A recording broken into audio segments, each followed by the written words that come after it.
Welcome back, English learners, to English Unloose. I'm Miguel, and I'm super excited to be here with you today. And I'm Maria. It's great to be back, Miguel. Today, we've got a really important topic that everyone needs to master if they want to chat about, well, anything beyond right now. We're talking about the future. That's right, Maria. We're diving into how to talk about future plans, specifically focusing on the simple future tense in English. This is perfect for our A2 listeners who want to sound more natural when discussing what's coming next. Exactly. Think about it. Every day, we talk about what we'll do tomorrow, next week, or even in 5 minutes. I will call you later. We are going to visit my aunt this weekend. These are essential phrases. Absolutely. So, let's jump right in. The simple future tense often uses two main structures, will and be going to. They both talk about the future, but they have some differences. Yeah, let's start with will. Miguel, when do we usually use will? Will is fantastic for spontaneous decisions, predictions, and promises. Imagine you're just sitting there and suddenly you decide something, like, oh, I'm thirsty, I will get a glass of water. Spontaneous. That's key. So not something you planned hours ago, but a decision you make right at the moment of speaking. For example, my phone just rang and I didn't expect it. I'll say, oh, it's my mom. I will call her back in a minute. Perfect example. Or if I'm at a restaurant and the waiter asks what I want, I might say, I will have the pasta, please. It's a decision I'm making right then. Right. We also use will for predictions, especially when they're based on our opinion or a general belief. Like, I think it will rain tomorrow. Or, I believe you will pass your exam easily. Yes, those predictions that aren't necessarily based on strong evidence, just a feeling or an opinion. And for promises, this is a big one.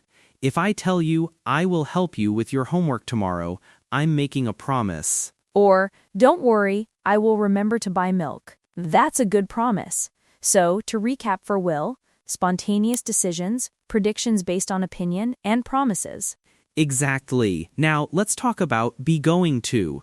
This one is for plans and intentions that you've already decided on. It's not spontaneous. This is where the future plans really come in, right? If you ask me, what are you doing this weekend? I might say, I am going to visit my parents. That's a plan I made earlier. Spot on. It's something you've already thought about and decided to do. For example, next summer, my family and I are going to travel to Spain. We bought the tickets already. Oh, that sounds lovely. So, be going to is also for predictions, but these are based on strong evidence. Like, if you look outside and see really dark clouds, you might say, look at those clouds, it's going to rain. That's a fantastic distinction. With will, it was, I think it will rain, my opinion. With going to, it's going to rain because I see the evidence. Another example. If someone is running very fast and trips over a rock, you might say, oh no, he's going to fall. Yes, because you see it happening. The evidence is right there. So, be going to is for pre-planned actions and intentions, and predictions based on present evidence. Perfect summary. Now, let's practice a bit. Maria, what are you going to do after this podcast recording? After this, I am going to make some lunch. I'm quite hungry, and then I think I will probably relax for a bit. See, I used both. Brilliant. I am going to make some lunch is a plan. You knew you'd be hungry. I will probably relax is a more spontaneous decision or a less firm plan. How about you, Miguel? What will you do this evening? This evening, I'm going to cook dinner for my family. We planned it yesterday.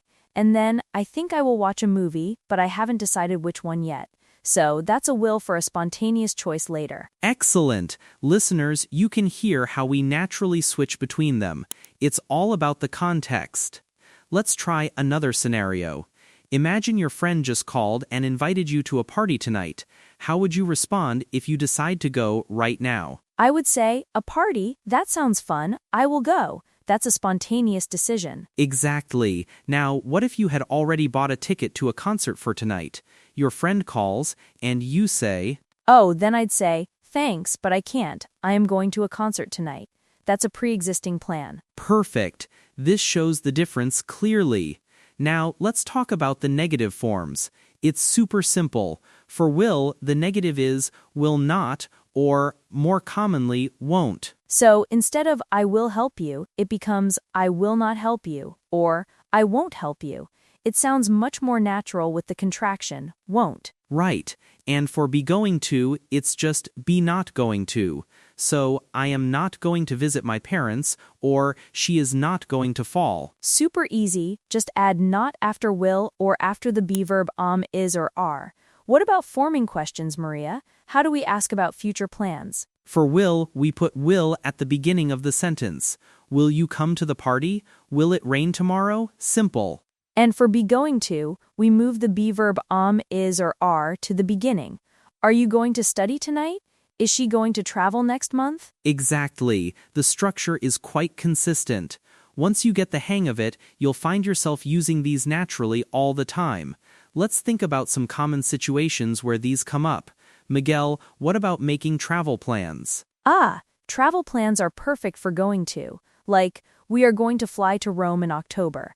That implies we've booked flights, planned the trip, etc. Yes, absolutely. But if you're just chatting and someone says, I really want to go to Italy sometime, you might say, oh, you will love it. The food is amazing. That's a prediction based on your opinion. That's a great example of the subtle difference. What about work or school? Deadlines and projects. For sure, if you've been assigned a project due next week, you might say, I am going to start working on my presentation tonight. That's a clear intention, a plan. Right. But if your boss just gave you a new task and you respond, okay, I will do that right away, that's a spontaneous promise or decision made in the moment. Fantastic. So listeners, you can see how both will and going to are indispensable. The key is thinking, is this a firm plan I made before going to, or is this a decision, promise, or opinion right now? Will. Exactly. Let's do a quick mini challenge for our listeners. I'll give you a situation, and you decide if will or going to is better. Oh, I love a good challenge. Go for it, Miguel. Okay, situation 1. You're in a cafe, and you just finished your coffee. You decide you want another one. What do you say to the waiter? That's a spontaneous decision. I will have another coffee, please. Definitely will. Correct. Situation 2. Your friend looks very sad. You say something to comfort them. A promise or a prediction of comfort. Don't worry, everything will be okay. That's a will statement based on opinion or reassurance. Perfect again. Last one. You have tickets for a movie tonight at 7 p.m. Your phone rings, it's your cousin. He wants to hang out tonight. What do you tell him? This is a pre-arranged plan, right? Sorry, I can't. I am going to the movies tonight. Definitely going to. You got it, Maria. Our listeners are probably getting the hang of it too. The more you practice, the more natural it becomes. Try to listen for these forms in English songs, movies, or even when native speakers talk. Absolutely. And don't be afraid to make mistakes. That's how we learn.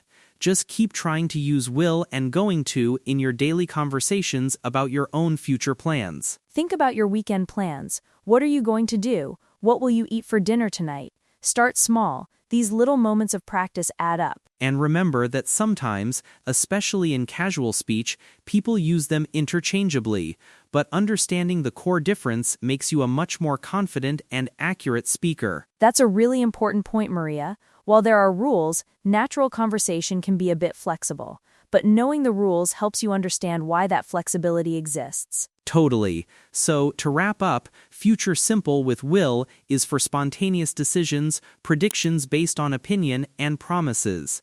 Future simple with be going to is for pre-planned actions, intentions, and predictions based on strong evidence. Excellent recap. We hope this episode has made talking about future plans a little less daunting for you. Keep practicing, keep listening, and keep unloosing your English. Yes, thank you for joining us on English Unloose. We'll be back soon with another exciting topic. Until then, keep an eye on your future plans, and we will talk to you next time.